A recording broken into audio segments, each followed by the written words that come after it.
જય શ્રી કૃષ્ણ. એસએસસી ક્લાસીસના રાજપૂત આયુષના સૌ વિદ્યાર્થી મિત્રોને નમસ્કાર.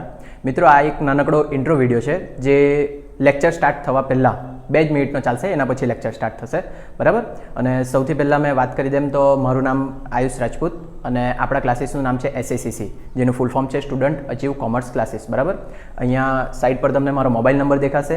જો તમને કોઈ પણ સબ્જેક્ટમાં ડાઉટ હોય 11, 12 કોમર્સ, BCom, MCom, બરાબર, તમે એના પર મેસેજ કરીને પૂછી શકે. પછી એની નીચે મારા યુટ્યુબનું ચેનલ દેખાશે અને એ યુટ્યુબના ચેનલ પર તમને 11, 12ના તો થોડાક ઓછા મળશે, પણ BCom, MComના પૂરેપૂરા વિડીયો મળશે તમને. અને એની અંદર વિડીયોની અંદર કોમેન્ટ કરજો જો કંઈ બી નહીં ખબર પડે તો, બરાબર. આ બાજુ મારા ઉપર દેખાશે મારું પર્સનલ ઇન્સ્ટાગ્રામ અકાઉન્ટ હશે, એની નીચે આપણા ક્લાસીસનું ઇન્સ્ટાગ્રામ અકાઉન્ટ હશે અને એની નીચે એક ઇન્સ્ટાગ્રામનું અલગથી અકાઉન્ટ બનાવ્યું છે જેની અંદર 11, 12 પ્રથમ પરીક્ષા અને દ્વિતીય પરીક્ષાના તમને પેપર મળી જશે, બરાબર. અને એકદમ લાસ્ટમાં તમને દેખાશે ટેલિગ્રામનું ચેનલ છે.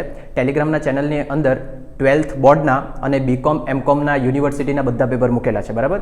અને એ પેપર શોધવા માટે મારા MComની અંદર સાથે ભણતી એક છોકરી હતી પ્રિયા, જેણે હેલ્પ કરી છે, તો એ બધું ક્રેડિટ એને જ જાય છે, બરાબર. અને સ્પેશિયલી વાત કરી દેમ તો આપણા ક્લાસના અત્યાર સુધી કોઈ પેઇડ કોર્સ એટલે કે જે તમે પૈસાથી ખરીદીને ભણી શકે તેવા કોઈ કોર્સ નથી અને આપણા ટ્યુશન ક્લાસીસનું કોઈ અત્યાર સુધી એપ્લિકેશન નથી, બરાબર, જે ટૂંક સમયમાં ડેવલપ થશે, બરાબર. કંઈ બી ડાઉટ હોય એની ટાઈમ તમે પૂછી શકે અને આ જેટલી વસ્તુ દેખાય એ બધી વસ્તુ હું હેન્ડલ એકલો જ કરું છું. એટલે કદાચ શક્યતા એવી કે તમારા મેસેજના રિપ્લાય આપવામાં કે કોમેન્ટના રિપ્લાય આપવામાં થોડો ટાઈમ લાગી જાય, તો થોડુંક વેઇટ કરજો અને આપણે વિડીયો સ્ટાર્ટ કરીએ, બરાબર. Thank you. તમારા કોલેજમાં એક છોકરી હાથે આજે 22,000નો સ્કેમ થઈ ગયો.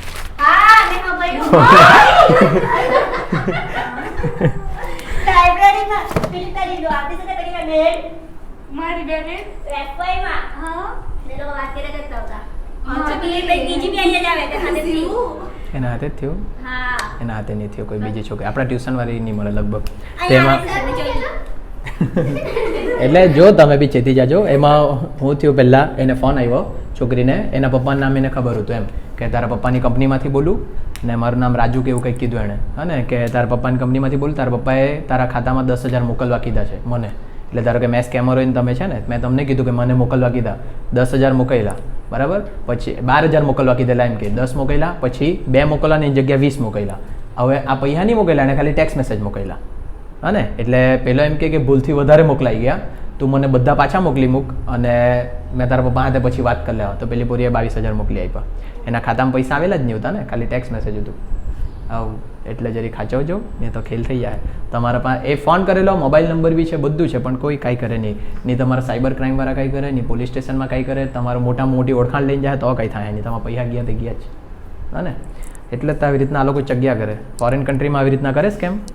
ત્યાં અહીંયા 5-6 જ મિનિટમાં પહોંચે.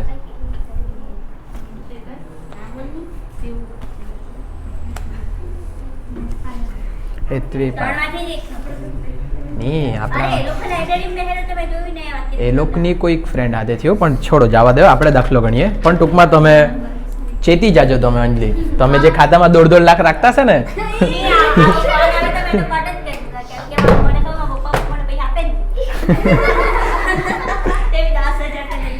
એટલે કોઈ બી છે ને, સૌથી કોઈકને બી ફસાવાનું તો ગરીબના લોકો સહિત ફસાવે એમ. તો મમ્મી પપ્પાથી વધારે નજીક કોઈ નહીં હોય ને. ફી જમા કરાવો જલ્દી તમે. ચાલો જોઈ લો. ચોથો જ ને આવેલા છે ને આપણે. નીચે આપેલ માહિતીના આધારે ફોટા મૂકેલા છે, જોઈ લો. નીચે આપેલ માહિતીના આધારે કરદાતાઓના ગ્રોસ પગારની ગણતરી કરો. આકારણી વર્ષ ચાલુ જ હોય 2019-20. એ લોકોને જાગૃત થવા લે ને, વિડીયો ચાલુ હોય ત્યાં કટ નહીં કરી, એ લોકોને બી જાગૃત થવા લે. એમાંથી એકાદ પાછું કોઈના હાથે સ્કેમ થયેલું હોય તો કોમેન્ટ મારે કે સર મારા હાથે બી આવું થયેલું એમ. ચાલો, નીચે આપેલ માહિતીના આધારે કરદાતાઓના ગ્રોસ પગારની ગણતરી કરો. આકારણી વર્ષ 2019-20. આકારણી વર્ષ આપેલું છે અને કરદાતાના નામ 4 પ્રકારના કરદાતા છે. કાલ સુધી જે આપણે ગણ્યું તો એક જ માણસનું ગણતા હતા, ખાલી અતુલ નામ કેવું કહ્યું હતું એનું, હા. હવે આપણે 4 અલગ અલગ માણસનું ગણવાનું છે. તો કંઈ નહીં, કાયદા કાનૂન જ લગાડવાના છે, પણ 4 વખત ગણવા પડે. બાજુમાં નોંધ આપી છે તે જો. શ્રી કનો પ્રોવિડન્ટ ફંડનો ફાળો મૂળ પગારમાં મોંઘવારી ભથ્થું ઉમેરીને થતી કુલ રકમ પર કપાય છે. નંબર 2, શ્રી કએ તારીખ 1/1/19ના રોજથી પોતે બંધાવેલા નવા મકાનનો અંગત રહેઠાણ માટે ઉપયોગ કર્યો છે. આવી રીતના બે કંઈક વાત કરી. આપણે ગણવાનું છે ગ્રોસ કરપાત્ર આવક. બરાબર. એમ આપણે એક જ માણસનું ગણતા તો વિગત અને બે રકમના ખાના પાડી દેતા. બરાબર. પણ અત્યારે આપણે નેન્સી વિડીયો બનાવેલ છે કાલનો, જોઈ લેજે, નહીં તો આવડે નહીં. અને અત્યારે આપણે 4 માણસનું ગણવાના ને તો 4 અલગ અલગ ખાના બનાવીએ, 4 અલગ અલગ માણસના. બરાબર. પહેલું ખાનું બનાવી દે વિગત. એના પછી જે 4 માણસ છે તેમાં પહેલા અ, બ, ક અને ડ. આ જ છે ને 4.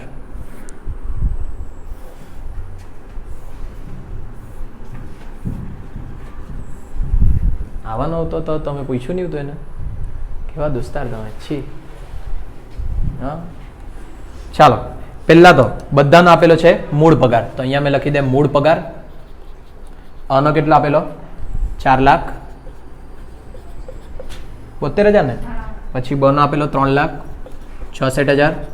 પછી ક નો આપેલો છે 7,20,000. ડ નો આપેલો 5,12,000. આ બધાનો મૂળ પગાર. પછી નીચે આવો, એમાં પ્લસ કરીએ મોંઘવારી ભથ્થું. ખબર ને, પગાર ગણે ગ્રોસ પગાર, તેની અંદર બધી વસ્તુ પ્લસ કરતી જવાની, બસ બીજું કંઈ નહીં. અને અહીંયા પ્લસ કરીએ મોંઘવારી ભથ્થું. મોંઘવારી ભથ્થું કેટલું કેટલું આપેલું? 1,18, પછી 1,82, 1,44. વાત હજુ વાર છે, બતાવું બધું. મોંઘવારી ભથ્થું નહીં, કયું ભથ્થું? ઘર ભાડા ભથ્થું. કયું? ઘર ભાડા ભથ્થું. મગજ ખુલ્લું રાખો તો યાદ રાખે. 1,44 અને પછી 92,800. મોંઘવારી ભથ્થું સાથે ગવર્મેન્ટનો કોઈ કાયદો અત્યાર સુધી નથી એટલે આગળ જતા આવે. કદાચ કોઈ 2027માં વિડીયો જોયો તો એને અલગ બી કાયદા લાગે. પછી બોનસ. બોનસમાં 4,040 છે, 40,000. બીજામાં ડેશ, ત્રીજામાં 60,000 અને છેલ્લામાં 48,000. બરાબર. આટલે સુધી કોઈ કાયદો નથી. ઘર ભાડા ભથ્થું, આનો કાયદો છે, ખબર પડે બધાને? એવું કે કયો નંબર, મતલબ મને બતાવ નહીં, એમ બતાવ નહીં. દાખલા નંબર 1માં આપણા નોટમાં બીજો, તેમાં શું કીધું? મોંઘવારી ભથ્થાને લખાલું એમ. અહીંયા જો યાર, તમે તો ટેક્સમાં ઉડાઈ લખવાના છે મને. મોંઘવારી ભથ્થું એટલે શું? બજારમાં ભાવ વધ્યો એટલે એક્સ્ટ્રા પગાર આપ્યો, તે એને કહેવાય મોંઘવારી ભથ્થું. મોંઘવારી ભથ્થું સાથે કઈ લાગે વળગે ને? તે તો તમને એક્સ્ટ્રા પૈસા જ મળ્યા. આ મેં ગણતો છે એક માણસની ઇન્કમ કેટલી થઈ તે. બરાબર. જો માણસને પગાર આપ્યો 4,72, એની ઇન્કમ. મોંઘવારી ભથ્થું આપ્યું, એની ઇન્કમ. બોનસ આપ્યું, એ બી એની ઇન્કમ. આ તો ડાયરેક્ટ ઇન્કમ મળી ગઈ. પણ આ કંઈક ભથ્થું આપ્યું. કયું ભથ્થું આપ્યું?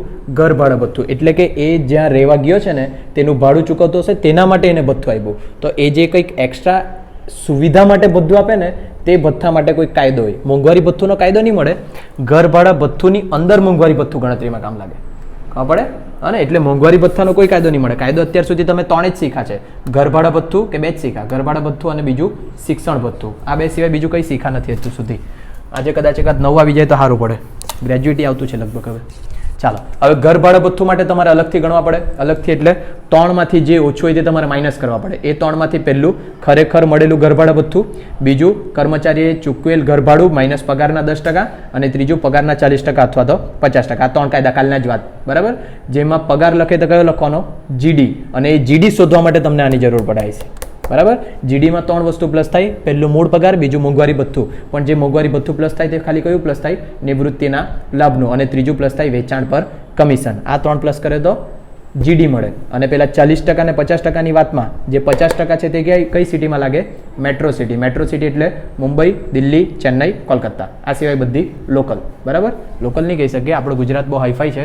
પણ ઘર ભાડા ભથ્થું મારે અલગથી ગણવા પડશે. તો એની જગ્યા અત્યારે ખાલી રાખું. બીજું જો ખરેખર ચૂકવેલ ભાડું, આપણે ગણતા શું છે?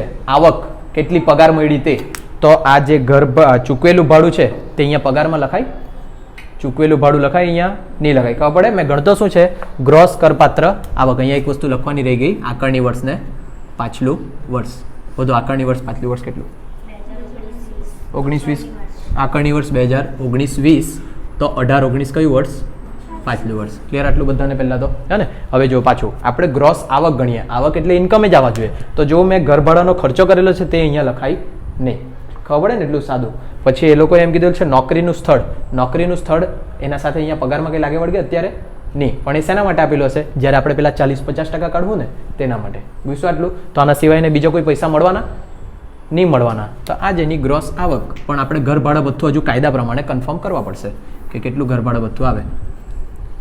ચાલો જોઈએ. અને ખાલી ગ્રોસ આવક જ ગણવાનું છે. બાકી તમને નમૂનો ખબર હોય તો કુલ આવક આવે, પછી સ્ટાન્ડર્ડ કપાત ગણાય, બરાબર? સ્ટાન્ડર્ડ કપાત ને એ 3 વસ્તુ કંઈક બાદ થતી છે ને પછી તમારી કરપાત્ર આવક આવે. પણ આપણને કરપાત્ર આવક ગણવા જ નથી કીધેલું. આપણને કઈ આવક ગણવા કીધેલું છે? ખાલી ગ્રોસ કરપાત્ર આવક. ને એવું લાગે ને નહીં ખબર પડે તો સ્ટાન્ડર્ડ કપાત પછી 50,000 માઇનસ કરી આપવાની, બસ, બીજું કંઈ નહીં કરવાનું. ચાલો હવે આપણે જોઈએ ઘર ભાડા ભથ્થુનું ગણતરી કરીએ. અહીંયા સ્ટાર કરીને હેડિંગ આપી દે, ઘર ભાડા ભથ્થાની ગણતરી. તો એના માટે સૌથી પહેલાં મારે શોધવા પડે ઘર ભાડા ભથ્થાની કર કપાત. અહીંયા લખીએ ઘર ભાડા ભથ્થાની કર કપાત, અથવા તો કાલે જેવું લખેલું તેવું જ લખીએ, એટલે દરરોજ હરખું જ લખાય. કાલે શું લખેલું? કરપાત્ર ઘર ભાડા ભથ્થું, આવું જ લખેલું ને? ચાલો, કરપાત્ર ઘર ભાડા ભથ્થું માટે કર મુક્ત ઘર ભાડા ભથ્થું એવું લખેલું છે. ઓકે, અને રેગ્યુલર હરખું રાખે ને તો હરખું ગોખાય તમારથી. ચાલો, કર મુક્ત ઘર ભાડા ભથ્થું શોધવું હોય તો અહીંયા મારે લખવા પડે નીચેના પૈકી જે ઓછું હોય તે. યાદ આવે? હવે કાલે તો એક ગણતા હતા, આજે આપણે 4 ગણવાનું છે. 4 ગણવાનું તો 4 વખત નમૂનો લખવા જાય તો બહુ ટાઈમ લાગી જાય. એક વખત નમૂનો લખીને 4 ખાના બનાવી દે. ક્લિયર આટલું બધાને? ચાલો, તો નીચેના પૈકી જે ઓછું હોય તેમાં નંબર 1 પહેલાં શું આવશે? ખરેખર મળેલ ઘર ભાડા ભથ્થું. પછી નંબર 2 આવશે કર્મચારીએ ચૂકવેલ ઘર ભાડું અને માઇનસ પગારના કેટલા ટકા?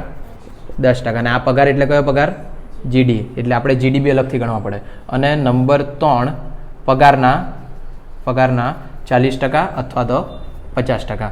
50% મેટ્રો સિટી પર, બાકી બધા પર 40%. ને મેટ્રો સિટીમાં દિલ્હી, મુંબઈ, ચેન્નઈ, કોલકાતા. ગોખી જ રાખજો, દરરોજ બોલા એટલે યાદ રહી જાય. ચાલો, એટલે અહીંયા મેં બનાવી દેમ 4 ખાના.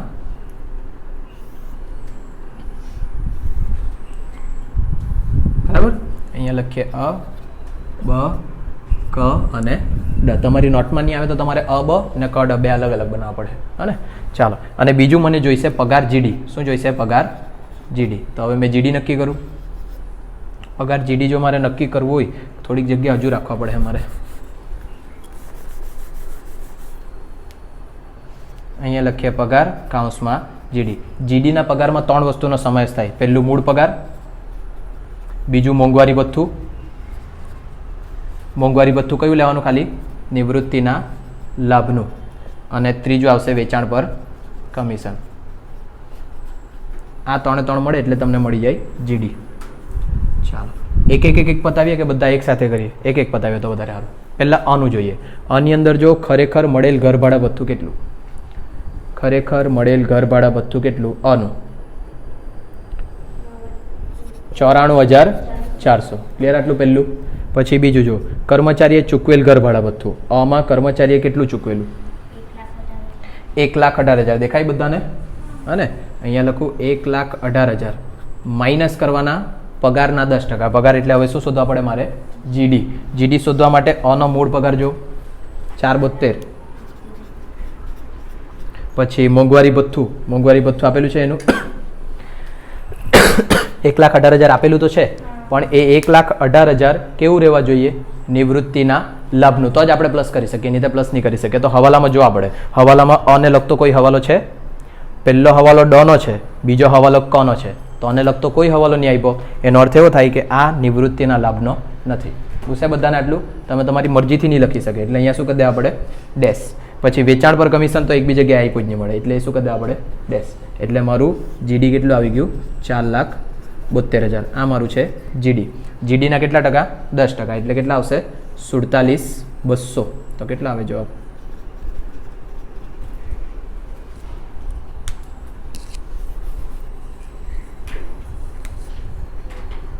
કેટલા? ચાલો ને જલ્દી. 70,800. અને છેલ્લું ત્રીજું સ્ટેપ, પગારના 40% અથવા 50%. તો આ ટકા નક્કી કરવા માટે જો કે ગામ કાં છે, મતલબ સ્થળ કાં છે એ લોકોનું. કલકત્તામાં કેટલા ટકા લાગે? 50%. મેટ્રો સિટી એટલે 50%. પગાર એટલે જીડી આવ્યું 4,72,000. તો 4,72,000 એના 50% કાઢે તો 2,36,000. તો આ ત્રણમાંથી કયું કરપાત્ર કરમુક્ત? 70,800. જે ઓછું હોય તે ત્રણમાંથી, બરાબર ને? મારે અહીંયા કયા લખવાના હોય? કરપાત્ર. ઘર ભાડા ભથ્થું અહીંયા મારે કયું લખવાનું? કરપાત્ર. આપણે તો શું શોધ્યું? કર મુક્ત. તો મેં અહીંયા લખું ઘર ભાડા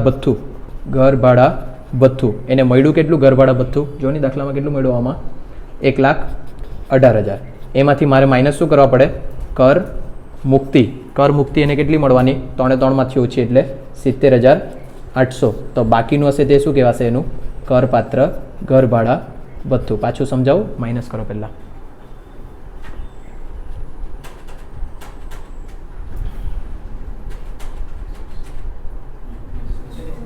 કેટલા? 47,200. ચાલો, એટલે અહીંયા આવશે મારું કરપાત્ર 47,200. હવે આ બધાને ટોટલ કરો એટલે આની ગ્રોસ કરપાત્ર આવક મળી ગઈ.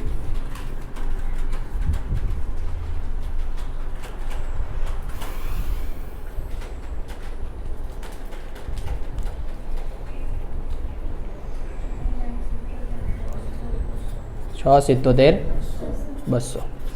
અને આને કહેવાય ગ્રોસ કરપાત્ર આવક. જો આમાંથી મેં પેલા સ્ટાન્ડર્ડ કપાતના 50,000 માઇનસ કરી દેમ તો જે મળે ને એને કહેવાય નેટ કરપાત્ર આવક. ખબર પડે? ગ્રોસ એટલે જે પેલી સ્ટાન્ડર્ડ કપાત છે તેના પહેલાંની તે ગ્રોસ અને બાદ કરવા પછીની તે નેટ. અને એ નેટ કરપાત્ર આવક આવે ને તેના પર પાછું ટેક્સ આપવાનું રહે. એટલું અત્યારે આટલું બધું ડીપમાં નથી શીખવાનું, આપણે ખાલી આટલું જ શીખવાનું છે અત્યારે. પછી આવશે એમકોમમાં બધું. હા ને? ચાલો પાછું જુઓ. ઘર ભાડા ભથ્થું એટલે તમે જે જગ્યાએ કંપનીમાં કામ કરવા ગયા તે કંપનીમાંથી તમને એક્સ્ટ્રા પૈસા આપતા છે. શેના માટે? તમે ઘરમાં રહી તેના માટે. એટલે કે ભાડું ચૂકવતા હશે, કંઈ બી કરતા હશે તેના માટે તમને એક્સ્ટ્રા પૈસા આપતા છે. હવે એ પૈસા જેટલા મળે ને એ પૂરેપૂરા પર ટેક્સ નહીં અપાય ગવર્મેન્ટના કહેવા પ્રમાણે. પૂરેપૂરા એટલે કેટલા? 1,18,000 પર પૂરેપૂરા ટેક્સ આપી લે તો તે બાજુ ભાડું બી આપવાનું અને આ બાજુ ટેક્સ બી આપવાનું. એટલે તમે તો કંગાલ જ થયા કરે. ખબર પડે ને આવું? તો એના માટે ગવર્મેન્ટે એમાંથી અમુક રૂપિયાની છૂટ આપેલી. અમુક રૂપિયાની છૂટ આપી ને ગવર્મેન્ટે એને શું કહેવાય? કર મુક્તિ કહેવાય. ખબર પડે? અમુક રૂપિયાની જે છૂટ આપી ગવર્મેન્ટે તેને કહેવાય કર મુક્તિ. મને મળ્યા 1,18,000 રૂપિયા. શેના? ઘર ભાડા ભથ્થાના. તો ગવર્મેન્ટની કર મુક્તિ પ્રમાણે આ કાયદા, ગવર્મેન્ટની કર મુક્તિ એવું નહીં કે 20,000 ઓછા આપેલા 30,000 એવું નહીં કહી. એણે કાયદા આપ્યા. આ 3 કાયદા. એમાં પહેલો કાયદો એવું કહે કે ખરેખર મળેલ ઘર ભાડા ભથ્થું કેટલું? ખરેખર મળેલ કેટલું? 94,400. તો અહીંયા ગધેડા મોંઘવારી ભથ્થું લખાઈ દીધું. આ 94,400 છે કે નહીં? ઘર ભાડા ભથ્થું. હા કે ના? ખરો માઇનસ. સારું પાછું સમજાય ને તો હમણાં ખેલ કરી જ લાગતા તમે.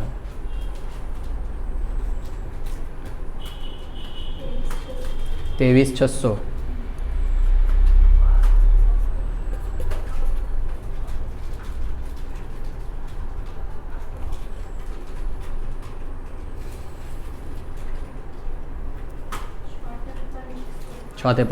ખબર પડે?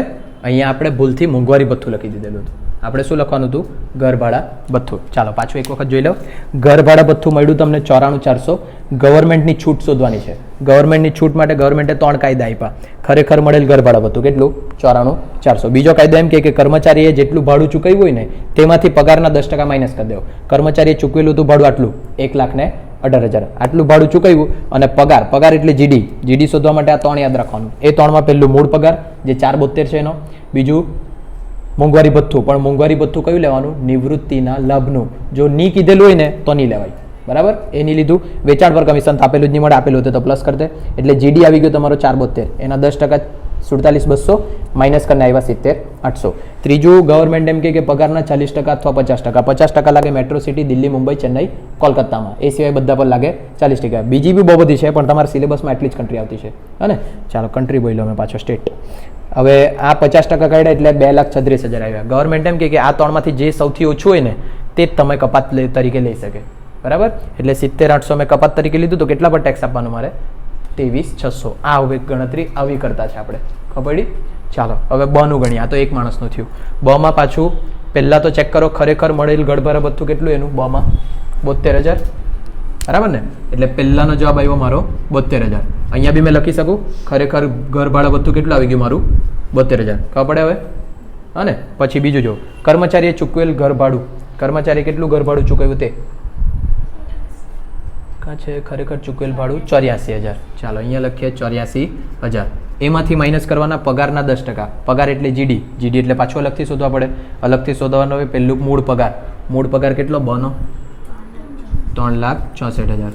પછી મોંઘવારી ભથ્થું આપેલું તો છે પણ એનો કોઈ હવાલો છે બનો નહીં મળે એટલે હવાલો નથી એટલે અહીંયા માંથી લખાય નહીં લખાય. નિવૃત્તિના લાભનું હોય તો જ લખાય, નહીં તો નહીં લખાય. વેચાણ પર કમિશન તો છે જ નહીં. એટલે આ કેટલા આવી ગયા 3,64,000 જીડી. એના 10% એટલે 36,400. કરો માઇનસ.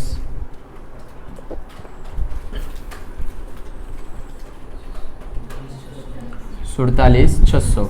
અને ત્રીજું આવે પગાર એટલે કે જીડીના 40 અથવા તો 50%. તો જોઈ લો સ્થળ કયું છે નાગપુર. નાગપુર આવે 50%માં નહીં આવે એટલે 40% કાઢવાના. 3,64,000 કાઢો 40%.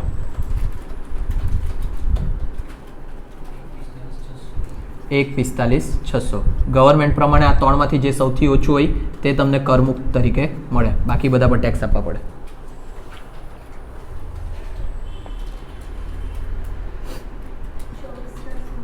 $24,400. તો અહીંયા બમાં લખી દે 24,400 અને ટોટલમાં લો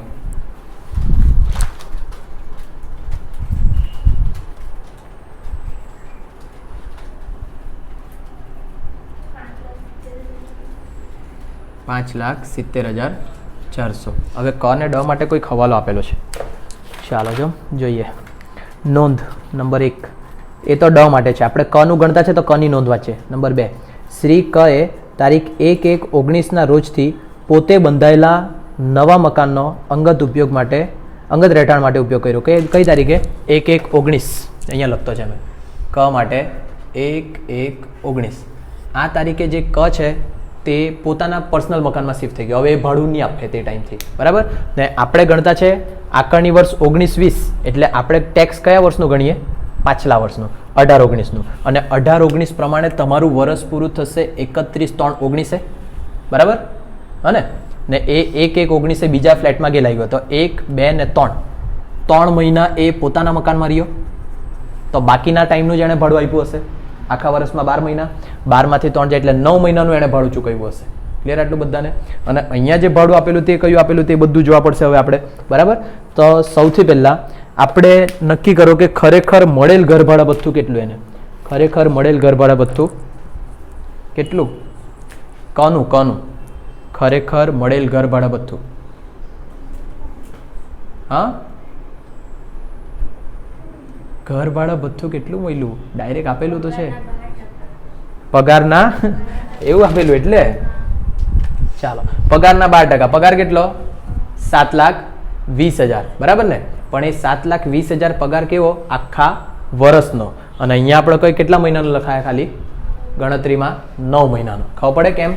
અહીંયા આપણે ગણતરી કરી તે. તો એ ગણતરી અહીંયા જ બતાવું મેં. ક જે છે કઈ તારીખે 1/1/19 પોતાનો મકાનમાં ગયેલા ગયો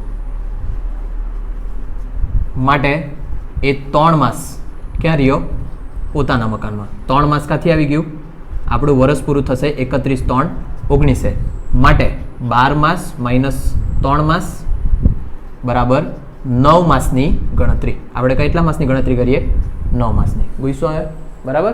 ચાલો તો અહીંયા લખીએ 7,20,000. આ જે છે તે મારા આખા વર્ષના છે. ભાગ્યા 12 કરા તો કેટલા મહિનાના મળ્યા? 1 મહિનાના. ખબર પડે? અને ગુણ્યા 9 કરા તો પછી મળી ગયા મને ટોટલ 9 મહિનાના. કેટલા? 8 લાખ. તો જોરથી બોલો ને પહેલી જ વારમાં. 5,40,000. પાછું જો નહીં ખબર પડી હોય તો 7,20,000 જે પગાર આપ્યો છે તે તો આખા વર્ષનો આપ્યો. ભાગ્યા 12 કર્યું તો 1 મહિનાનો મળ્યો. મને જોઈએ કેટલા મહિનાનો? 9 મહિનાનો. એટલે 9 મહિનાનો પગાર આટલો. આ શું મળ્યું? પગાર. અહીંયા લખીએ આ છે મારો પગાર. પણ મારે પહેલા સ્ટેપમાં શું લખવાનું? ઘર ભાડા ભથ્થું. ઘર ભાડા ભથ્થું એમ કીધું પગારના કેટલા ટકા? 12%. આ મારો પગાર, એના 12% કાઢો 64,800. આ શું મળ્યું મને? ઘર ભાડા ભથ્થું. આપણે જવાબ કન્ફર્મ કરતા જ જવાનો. પહેલું 64,800 બરાબર છે. હવે ચાલો બીજું જોઈએ. મને કર્મચારીએ ચૂકવેલ ઘર ભાડું કેટલું કર્મચારીએ ચૂકવ્યું તે જોઈ લઉં. 79,200. મને કેવું આમાં કંઈ કરવા પડે મારે કે 12 મહિનાવાળું 9 મહિનાનું હા કે ના? નહીં, કેમ કે ભાડું ચૂકવવાનું તો એમાં થોડી આખા વર્ષનું ચૂકવી નાખવાનું હોય, ખબર પડે? એટલે અહીંયા 79,200 તેવા ને તેવા જ. ક્લિયર છે? આ 79,200 કેમ અહીંયા લખી દીધું ડાયરેક્ટ? અને કે જૂઠું બોલ્યો હોય તો તે પછીની વાત, પણ આપણે તો એવું માનવાનું કે બધા સાચા જ છે.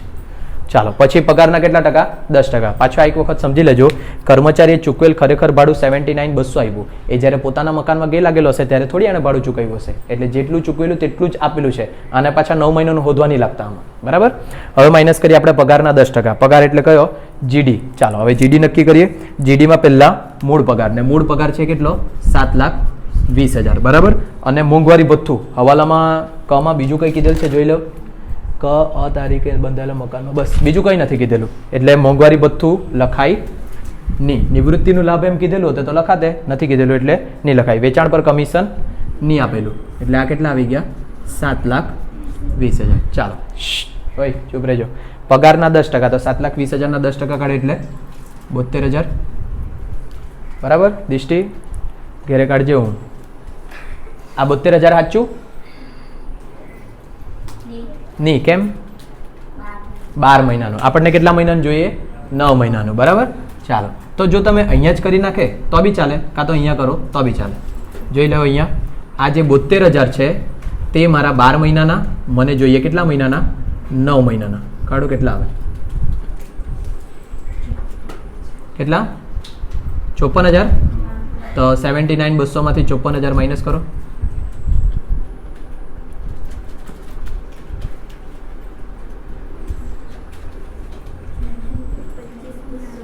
25,200. અથવા તો તમે આ 7,20,000 પગાર લખો 12 મહિનાનો, તેની જગ્યાએ ડાયરેક્ટ 9 મહિનાનો 5,40,000 લખે તો ડાયરેક્ટ બી 5,40,000 મળી શકે તમને. હા ને? અહીંયા લખી દેમ ઓર 5,40,000, તો ડાયરેક્ટ અહીંયા 5,40,000 મળી જશે તમને. કેટલા મહિનાનો પગાર? આ 9 મહિનાનો. કાથી લખો? અહીંયાથી દેખાય.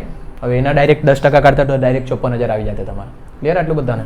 ચાલો આગળ વધીએ. એના પછી જોઈએ ત્રીજું, મને પગારના 40 અથવા તો 50%. જો મારા પાસે આ હોય તો મેં ડાયરેક્ટ ટકા કાઢા, આ છે તો પહેલાં ટકા કાઢીને પછી પાછું 12 ને 9 કરવા પડશે મારે, બરાબર? જોઈ લો કયું ગામ, સિટી કયું છે એનું? ચેન્નઈ. ચેન્નઈમાં કેટલા ટકા? 50%, બરાબર? તો અત્યારે જેવું કર્યું છે તેવું જ કરતો છે. 7,20,000 એના કાઢો 50%, 3,60,000. આ 3,60,000 આખા વર્ષના ભાગ્યા 12 કરો, ગુણ્યા 9 કરો, એટલે મળી ગયા આપણને 9 મહિનાના 2,70,000.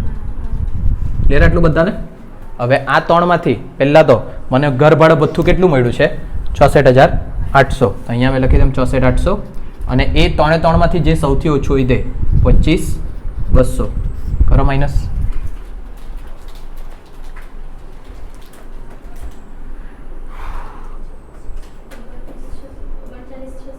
$39,600. આન્સર ચેક કરી લઈએ આપણે. કયું ને ગણ્યું આપણે? કનું.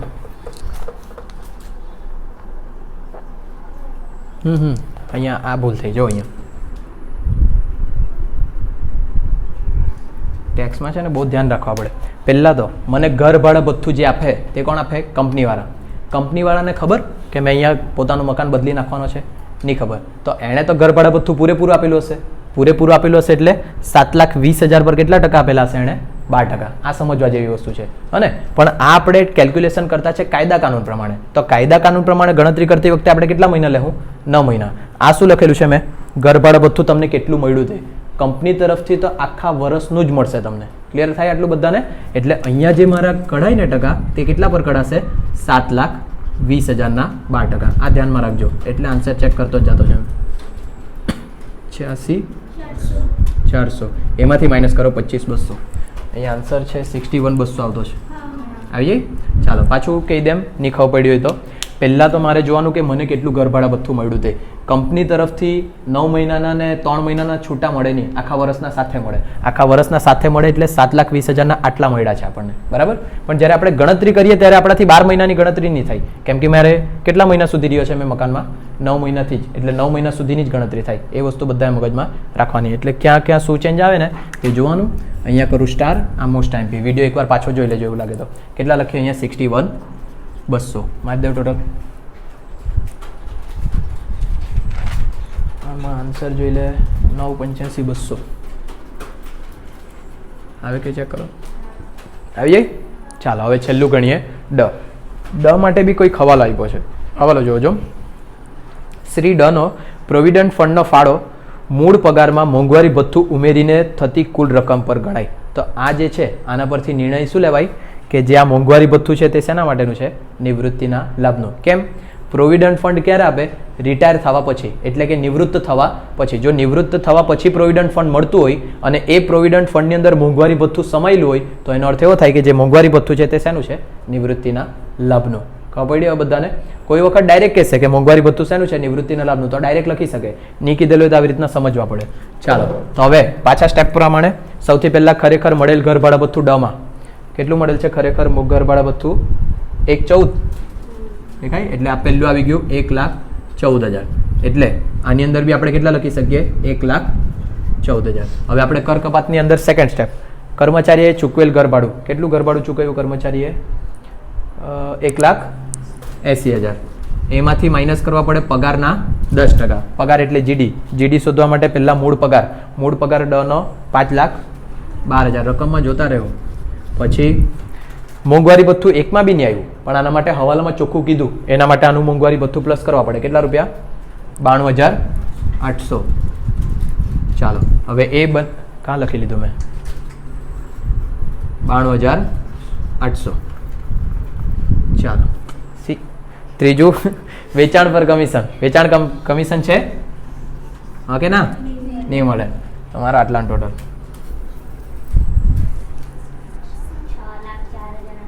6,04,800. આ શું મળી ગયું મને? જીડી. જીડીના 10% કાઢીને અહીંયા મૂકો. 60,48,0.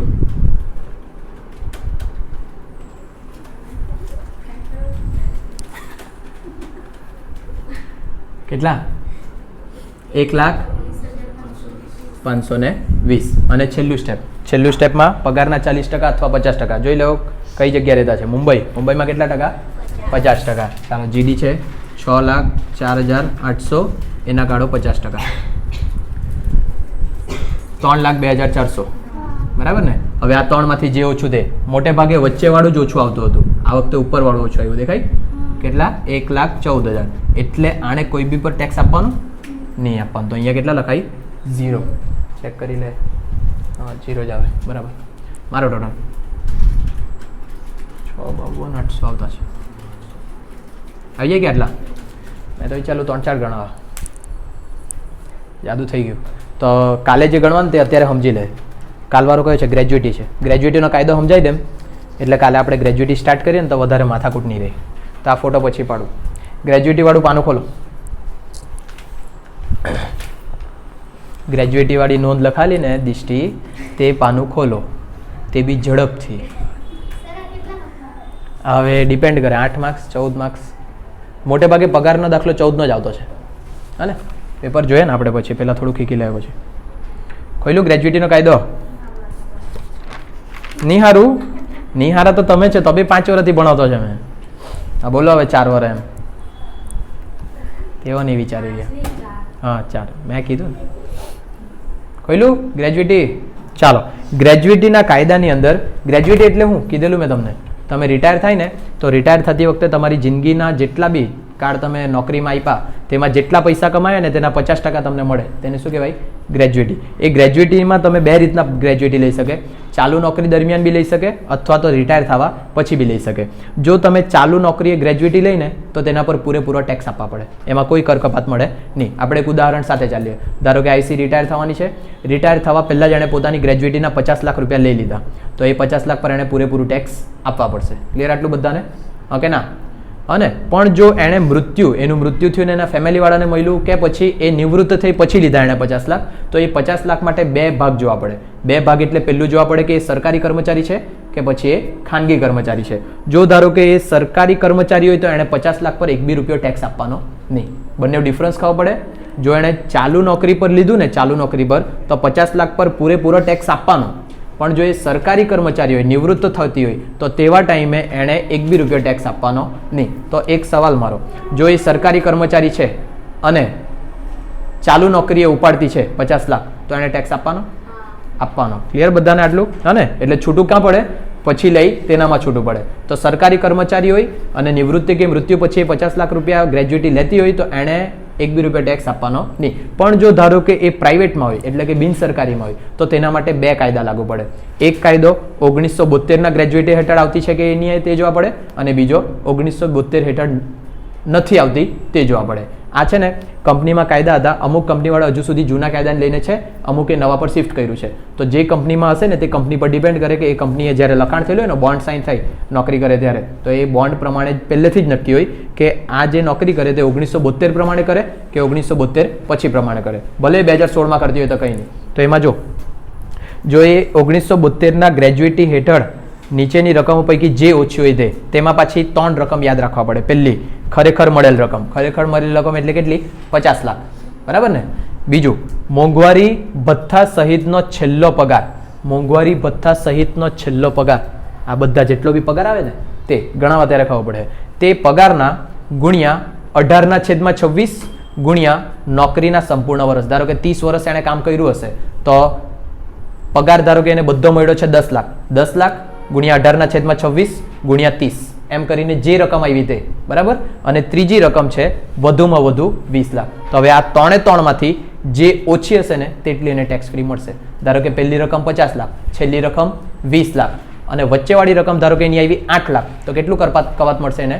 8 લાખ. તો 50 માંથી 8 માઇનસ થશે તો કેટલા પર ટેક્સ આપવા પડશે એને? 42 લાખ પર. આવી રીતના છે ગણતરી. અને સેમ કન્ડિશન જો 72ના કાયદાની બહાર આવતી હોય તો બાજુવાળું એટલે ખરેખર મળેલ રકમ 50 લાખ એ તો લેવાની જ, પણ સેકન્ડ બદલાઈ ગયું. સેકન્ડમાં જો સરેરાશ માસિક પગાર છેલ્લા 10 માસનો ગુણ્યા 1/2 ગુણ્યા નોકરીના સંપૂર્ણ વર્ષ. એટલે આ કાયદો કાલે યાદ રાખવા પડે, કાલે ભણાવવા. બરાબર? એન્જોય.